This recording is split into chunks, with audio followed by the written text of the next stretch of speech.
Kan kemarin udah banyak cerita tuh investasi-investasi yang akhirnya duitnya hilang lah.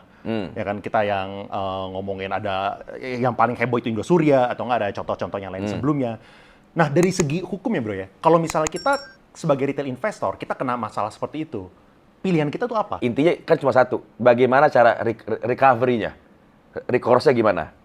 Begini, kesalahan fatal dalam recovery korban-korban penipuan di Indonesia, masalah itu timbul dari sistem itu sendiri.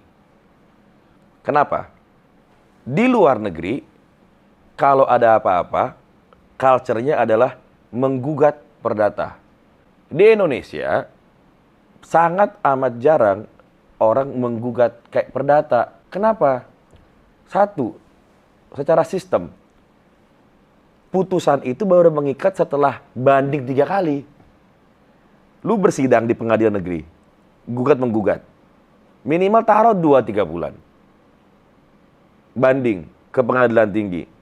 Ini yang perdata soalnya kan. Setahun. Ya taruh 6 bulan lah.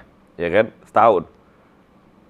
Siapa yang kalah, siapa yang menang, atau yang menang nggak puas, yang kalah nggak puas, yang menang nggak puas, kasasi ke Mahkamah Agung. Setahun lagi. Dengan asumsi ini nggak ada COVID lagi atau nggak ada bencana alam lagi, jadi semuanya berjalan normal. Nggak puas lagi, banding lagi terakhir peninjauan kembali di Mahkamah Agung.